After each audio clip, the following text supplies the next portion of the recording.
სახელითა მამისათა და ძისათა და წმიდისა სულისათა ჩვენთან არს ღმერთი. ყველას გილოცავთ დღევანდელ დღეს ღმერთმა მრავალს დაგასწროთ თქვენ და სრულიად საქართველო ამინ. დღევანდელ დღეს დანო და ძმანო წაკითხული იქნა კორინთელთა მიმართ პირველი ეპისტოლე პავლე მოციქულის მიერ დაწერილი და მეცხრე თავის მეორედან მე-12 მუხლის ჩათვლით მგონი არ მეშლება მე-12 მუხლის ჩათვლით სადაც პავლე მოციქულს გარკვეულ წილად უწევს მტკიცება იმისა რომ ნამდვილად მოციქულია. ხომ საოცარი ამბავია ეს 2000 წლის წინათ დაწერილი წიგნი დღევანდელ დღესაც ძალიან აქტუალურია, იმიტომ რომ არის ხშირ შემთხვევაში აი ეხლა დღეს რის განხილვასაც რომელი ტექსტის წაკითხვასაც ჩვენ აქ ვაპირებთ დღევანდელ დღესაც ძალიან როგორც წინაკვირას გახსოვთ აი რაზეც ვილაპარაკეთ ვინც ესწრებოდით აი წავიკითხეთ მისი ეპისტოლე ზუსტად პასუხობდა რაღაცა დღევანდელობას როგორ უნდა ვუპასუხოთ ჩვენ ლანძღვას გინებას მათ შორის ღმერთისას მათ შორის პიროვნებებისა შენთვის ავტორიტეტულისა ნაცნობისა თუ მეგობრისა თუ ასე შემდგომ და ასე შემდგომ და ეხლა აი ამ თავში მე-9 თავში მას მოუწია მოკლედ ამისი მტკიცება, იმიტომ რომ გარკვეულ წილად რაღაცა ბრალდებები წამოვიდა მის მიმართ. და რა ბრალდებები იყო ეს და თუ დარჩა იმ საუკუნეში ეს ბრალდებები და დღეს თუ არ ვრცელდება, აი ამის შესახებ დღევანდელ დღეს ვისაუბროთ. ტექსტი ასეთია. განა მე თავისუფალი არა ვარო, რიტორიკულ კითხვას სვავს რა თქმა უნდა პავლე მოციქული. განა მოციქული არა ვარ. განა არ ვიხილე უფალი ჩვენი იესო. განა თქვენ ჩემი ნაღვაწი არ ახართ უფალში. თუ სხვებისთვის არა ვარ მოციქული, თქვენთვის ხომ მაინც ვარ, რადგან თქვენ ხართ ჩემი მოციქულობის ბეჭედი უფალში. ამას წერს კორინთელებს, იმიტომ რომ ეჭვი, რომელიც გაჩნდა რაღაცა პავლეს სამოციქულო მოღვაწეობის შესახებ, ალბათ ზოგადად ესეთ უნდა ვთქვათ, რომ ვინც არაფერს არ აკეთებს, იმის წინააღმდეგ არანაირი ბრძოლა არ იწყება. ვინც რაღაცას აკეთებს, ყოველთვის მის წინააღმდეგ არის ბრძოლა, იმიტომ რომ ეს ბრძოლა შეიძლება მომდინარეობს მხოლოდ და მხოლოდ შურიდან. ეხლა პავლე მოციქული გულხელდაკრეფილი რო ყოფილიყო, მსგავსი ბრალდებები კი არ ექნებოდა მას, რომ ან მის მოციქულობაში შეპარვოდათ ეჭვი. მით უმეტეს კორინთელებს, რომლებიც ჩემი მოციქულობის ბეჭედი ხართო, იმიტომ რომ პავლეს ქადაგებით იყვნენ ისინი მოქცეული ქრისტეს სარწმუნოებაზე. რას ნიშნავს ეს მოციქულობის ბეჭედი? და ეს ეპისტოლეები თუ განკარდა დღევანდელ დღესაც გადის საუკუნეები და პავლეს ეპისტოლეები კვლავ ქადაგების საგანია. კვლავ მისი ამ სიტყვებით იქადაგება იესო ქრისტე და მახსენდება აი ხა უცბად ამომიტივტივდა თავში ესეთი ისტორია, როდესაც ნეტარი ავგუსტინე, ეკლესიის დიდი მამა და მოძღვარი, იყო მანიქეველთა სექტაში და ამ მანიქეველთა სექტიდან ვერანაირად ვერ გამოყავდათ ვერავის ესე იგი თავისი ლოცვით და ქადაგებით დედამისი განსაკუთრებულად ზრუნავდა, ცრემლებს ღვრიდა და მოკლედ განსაკუთრებულად განიცდიდა თავისი შვილის აი ამ მდგომარეობას, დაუტოვა მაგიდაზე გადაშლილი პავლე მოციქულის წიგნი რომაელთა მიმართ ეპისტოლე. და თვითონ ნეტარი ავგუსტინე ყვება ამ ამბავს, ახსარებანი აქვს ესეთი წიგნი დაწერილი, საკმაოდ ვრცელი და კარგი წიგნია და მაშინ ყვება ასეთ ამბავს, რომ და მაგიდაზე დაუტოვებიაო დედაჩემსო ეს წიგნიო, მე კიდეო ეზოდანო ხმამესმისო ბავშვიო მიდის და მღერისო, აიღე წიგნი და წაიკითხე, აიღე წიგნი და რაღაცა ესეთ ტექსტს იმეორებსო. შევედი ოთახშიო და ვხედავ რომ წიგნიდებს გადავშალ და იყო პავლე მოციქულის ეპისტოლე და მანიქეველთა სექტიდან კაცი გახდა წმინდა მამა, ნეტარი ავგუსტინე, ნეტარებას მიაღწია. მან არაერთი შრომა, არაერთი ტრაქტატი დაწერა ქრისტიანულ მოძღვრებაში, რომლითაც სარგებლობს დღევანდელი ჩვენი ეკლესია და რომელსაც ეყრდნობა ხშირ შემთხვევაში ჩვენი ეკლესია, იმიტომ რომ ძალიან დიდ სიმაღლეს მიაღწია სულიერს. არის თუ არა ეს ბეჭედი? პავლე მოციქული რასაც ბრძანებს, რომ რადგანაც თქვენ ხართ ჩემი მოციქულობის ბეჭედი, არის თუ არა პავლეს მოციქულობის ბეჭედი მაგალითად ნეტარი ავგუსტინე? რა თქმა უნდა არის. ვის შეეპარება ამაში ეჭვი, იმიტომ რომ თვითონ ნეტარი ავგუსტინე ამას წერს. წაიკითხა რომელთა მიმართ ეპისტოლე და ასეთი ცვლილება მოხდა მასში.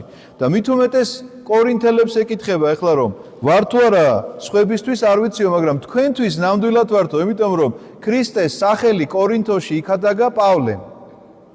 და მე კვლავ დაუბრუნდები ამ თემას. რატომ რატომ შეიძლება ჩნდებოდეს მსგავსი კითხვები საზოგადოებას შორის? და გითხარით უკვე, ვინც არაფერს არ აკეთებს, მის წინააღმდეგ არ იქნება არასდროს მსგავსი ბრძოლა.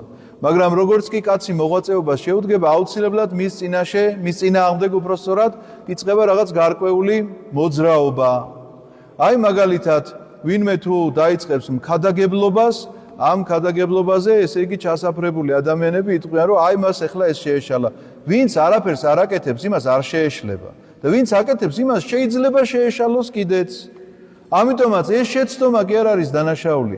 თავარი ის არის, რომ ამ ადამიანმა თუ კი მართლა შეეშალა და მართლა გონივრულად არაჩასაფრებულის პოზიციიდან არამედ რაღაცა კაცმოყვარეობით მიუთითებს შეცდომის შესახებ და ის ამას გაასწორებს და კვლავ გააგრძელებს თავის საქმიანობას, შენზე დიდი მხარდაჭერი მას არ უნდა ყავდეს. მაგრამ არ უნდა მოусმინო ისეთ ადამიანს, მაგალითად თვითონ თუ მქადაგებელია და სხვა მქადაგებელს განიკითხავს. იმიტომ რომ ქრისტეზე კი არ გელაპარაკება რომ ვიღაცაზე უფრო მაღლად, უფრო მჭერმეტყველად, უფრო ნათლად წარმოაჩინოს თავისი თავი. არ მოусმინოთ ბერს, რომელიც ამბობს, რომ ესე იგი ვიღაცაზე უკეთესად მოღვაწეობს და ვიღაცას ეშლება მოღვაწეობაში. არ მოусმინოთ იმ ქველმოქმედს, რომელიც სხვის ქველმოქმედებას განიკითხავს. იმიტომ რომ ეს ყველაფერი შურიდან მომდინარეა და თავის წარმოჩინებისგან მომდინარე, მეტი არაფერი და საზოგადოება რომელიც მსგავს მოსმენებს იწყებს, ხშირად ვარდება ამ შეცდომაში და მერე კითხვები უჩნდება, რომ პავლე მართლა მოციქულია, გაუჩნდათ კორინთელებს ეს კითხვა და პავლესგან გაიგეს საერთოდ ქრისტეს შესახებ. ამიტომაც პავლე თამამად წერს, სხვებზე რა გითხრათო, მაგრამ თქვენ ნამდვილად ხართ ბეჭედი ჩემი მოციქულობისაო.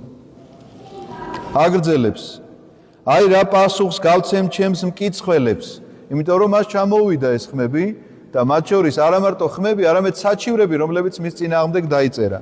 რა პასუხს გავცემ ჩვენს მკიცხველებს? განა ჩვენ არა გვაქვს ჭამას მისუფლება? განა არა გვაქვს უფლება დავიმგზავროთ მორწმუნე ცოლი, როგორც დანარჩენმა მოციქულმა უფლის ძმებმა და კეფამ? თუ მარტო მე და ბარნაბას არა გვაქვს უფლება რომ არ ვიმუშაოთ? რომელ ჯარისკაცს უმსახურია ოდესმე საკუთარ ხარჯზე? ვინ რგავს ვას და მისი ნაყოფისაგან არა ჭამს? ვინ წყემსავს ფარას და ფარის რძეს პირს არ აკარებს?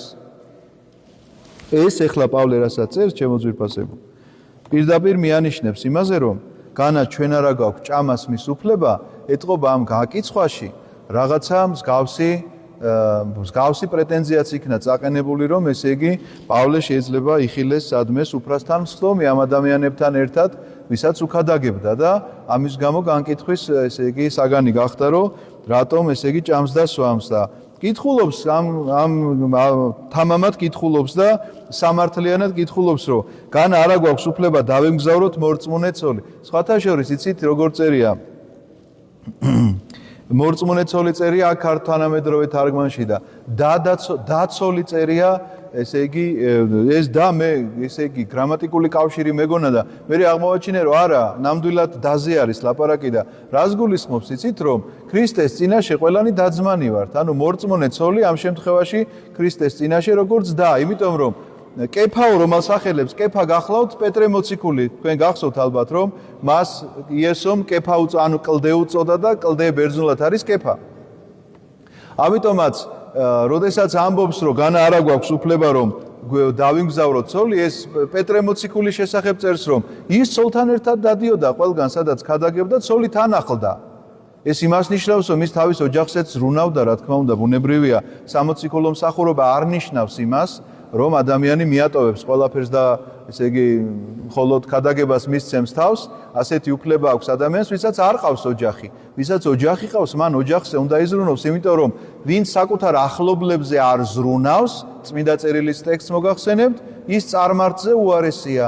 ამიტომაც თუ მათ აქვთ უფლება რომ როგორც ჩვენ ძმებს და კეფასო ცოლიც ახლდესო ამ მსახურებაში და აქედან სარგებლობდესო, ჩვენ რატო არა გვაქვს ამისი უფლებაო? და მე ამას ასაბუთებს რითი? რომელ ჯარისკაცს უმსახურია ოდესმე საკუთარ ხარჯზე. აი მაგალითად ომში რომ ჯარისკაცს გაიწვევენ, თქვენ როგორ წარმოგიდგენიათ ამ ჯარისკაცს თხოვენ რომ იარაღი შეიძინე, ფორმა შეიძინე და მე წაგიყვან ომში? ნუ ხო ეს ხო აბსურდია, ახლა იარაღის და იმის ფორმის შეძენის საშუალება რო კონდეს ყველა ჯარისკაცს, მაშინ ჩვენს ქვეყანას რა გაუჭირდებოდა. ამიტომ ამას უზრუნველყოფს, თქვათ, სახელმწიფო. ვინ რგავს ვაზს და მისი ნაყოფისაგან არ ჭამს?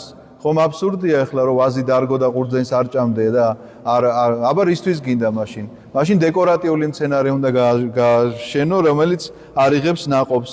ვინ წყემსავს ფარას და ფარის რძეს პირს არ აკარებს? ხომ ლოგიკურია ეს ყველაფერი, რასაც პავლე ამბობს. ხოლოდ ადამიანურად ვამბობ, ამას თუ რჯულიც ამას ამბობს. ეხლა ეს კითხვები რაც დავსვიო, ჩემი გონების შედეგიაო თუ წმინდა წერილიც იგივეს ამბობსო და იმოწმებს ამის შემდგომ წმინდა წერილს. რადგან მოსეს რჯულში წერია, პირს ნუ აუკრავ ხარს ლეწვისას.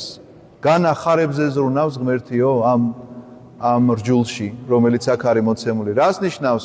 პირს ნუ აუკრავ ხარს მლეწველს.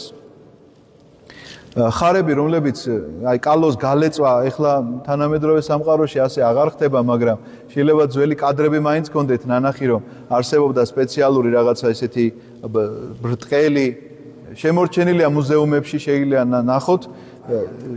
ხო, მაია წყნეთელი თუ გაქვთ ფილმი ნანახი, იქ არის ეს ძალიან კარგად, რომ ამაზე კალოზე დაფენილი იყო მოკლედ ეს თავთავები და ესე წრეზე უვლის ეს ისა და დგას სიმძიმე მოკლედ აი ამ სიბრტყეზე, რომელზედაც მოკლედ ილეწება აი თავთავები რომ დასვივდეს, ამას რომ თავთავები ცალკე გამოარჩიონ და ნამჯად ცალკე გამოარჩიონ და ამ დროს ხარსო პირი არ აუკრათო ეუბნება, იმიტომ რომ ის რომ ამდენს მუშაობს, იქიდან უნდა შეჭამოს, თორე დაგივარდება, ეს ხარი მოკვდება და აღარ გეყოლება რომ გალეწოს და შესაბამისად ეს ხარებზე ზრუნვისთვის კი არ დაუწერიაო, არამედ დაწერა ადამიანებზე, სადაც ახალ აღთქმაშიც მაცხოვარი პირდაპირ ამბობს, რომ მუშაკს ეკუთვნის თავისი სასყიდელი და რას გულისხმობს ამაში, რა თქმა უნდა, გულისხმობს სწორედ აი ამ ანაზღაურებას, სადაც პირდაპირ წერს, როდესაც წახვალთ საქადაგებლად, ნუ წაიღებთ ნურს, ოქროს, ნურს, ვერცხლს, ნურს, ტომარას, ნურს მეორე შესამოსელს და ნურს ფულსო, ამას რატო წერს?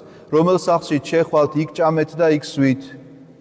ასე წერია პირდაპირ. ამიტომაც პავლე რა თქმა უნდა წერილს იმოწმებს.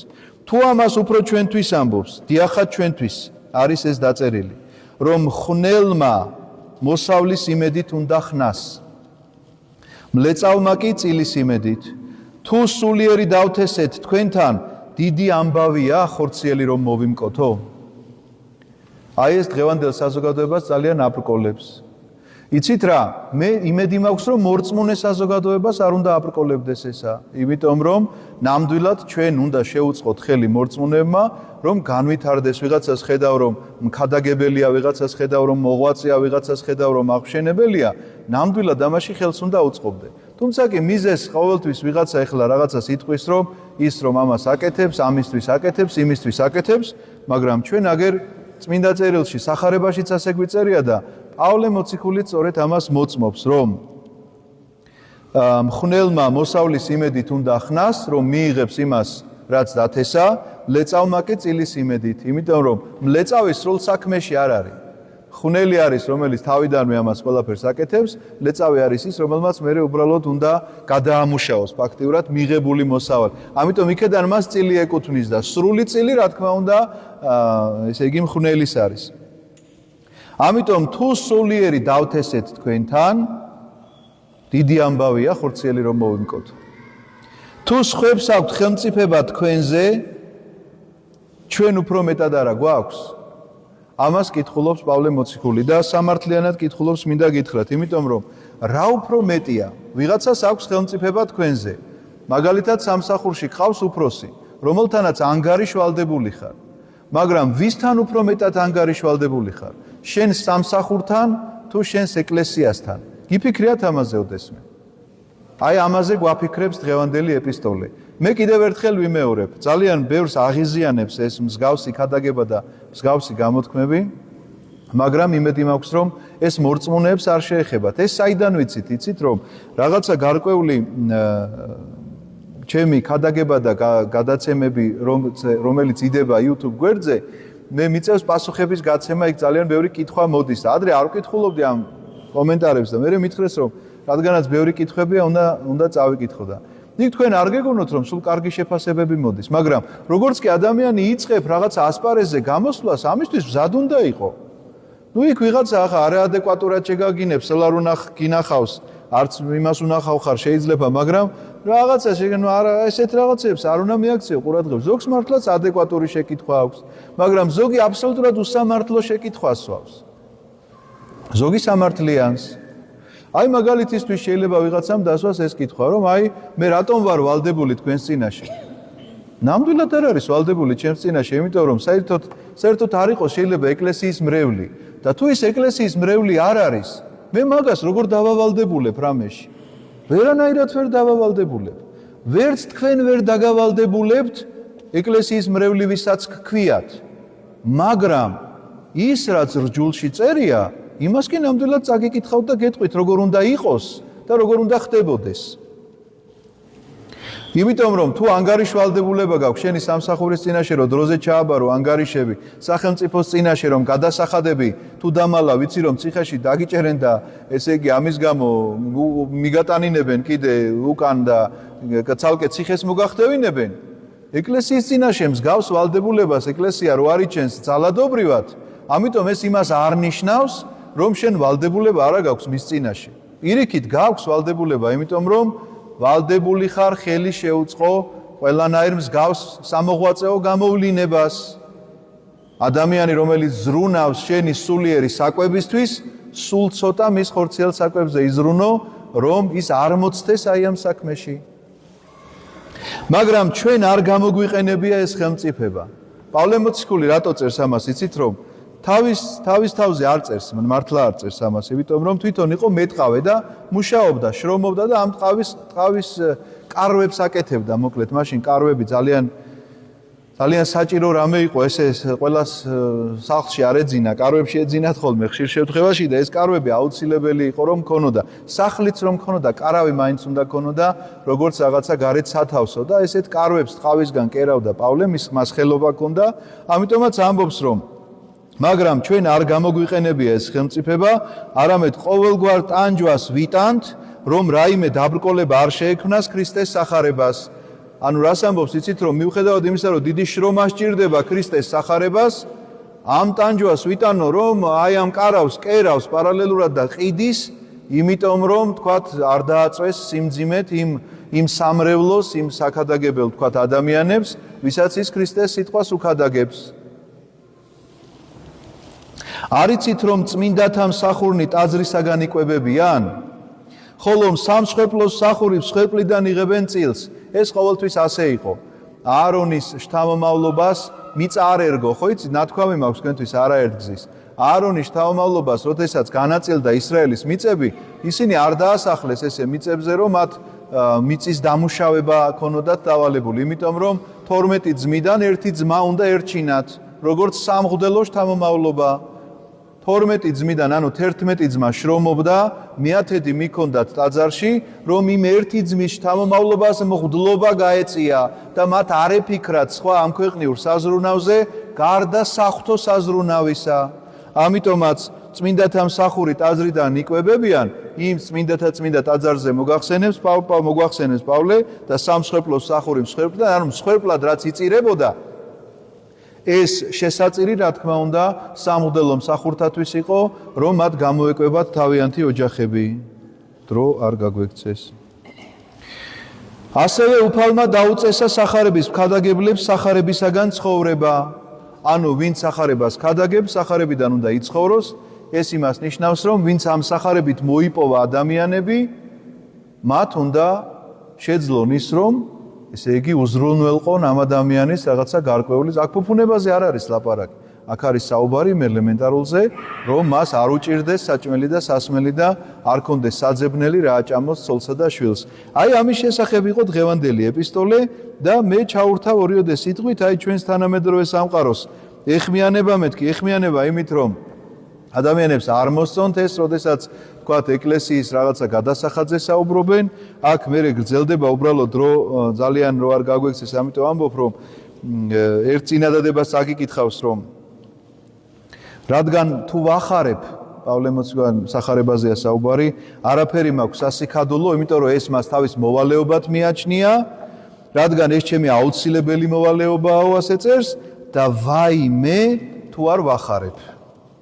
ამით იცით რისი თქვა მინდოდა რომ აი ყველა ის მქადაგებელი რომელიც თქვათ შეიძლება უსამართლოდ თუ იქცევა ჩვენი თვალთახედვით ჩვენი განსაკითხი კი არ არის აგერ წერია პირდაპირ ვაიმე თუ არ ვქადაგებ და თუ არ ვახარებ ვაი მას თუ არ ქადაგებს და თუ არ ახარებს და მხოლოდ სხვა მიმართულებით არის მისი გონება როგორ მოიხვეჭოს რამე მაგრამ თუ ქადაგებს და ახარებს უნდა ნამდვილად გვერდში ამოუდგეთ და დაეხმაროთ რატომ მენიშნა რომ დღევანდელ დღეს ეხლა ეს 60 კილო უნდა წამეკითხა თქვენთვის იმიტომ რომ ეხლა არის ზაფხული ზაფხულში თქვენ ძალიან ხშირად გადიხართ ქალაქიდან ვიღაცას სოფელი აქვს ვიღაცას დასასვენებელი ადგილი აქვს ვიღაცას კურორტზე მიდის უბრალოდ და ისვენებს გაითვალისწინეთ რომ სოფლის სამღვდელოებას ძალიან უჭირთ ამიტომ როდესაც წახვალ დასასვენებლად ეს დასვენება თან ქრისტესგან დასვენება კი არ არის ეს დასვენება არის იმიტომ რომ რაღაცა შეიძლება გარემო შეიცვალოს ადამიანმა თუ მუშაობდი მთელი წელიწადი და ეხლა თავს უფლებას მისცემ რომ წახვიდე კეთილი ინებე და დაეხმარე იმიტომ რომ ისი ქადაგებს როცა შენი ქარა ხარ ის ქადაგებს იმ ხალხისთვის ვისაც არ აქვს საშუალება რომ არჩინოს ეს ადამიანი სათანადოდ ამიტომაც თქვენი ეს თანადგომა იქნება პავლე მოციქულის სიტყვის შესრულებაც და წმინდა წერილის რჯულის აღსრულებაც რომელსაც ჩვენ კარნახობს ღმერთი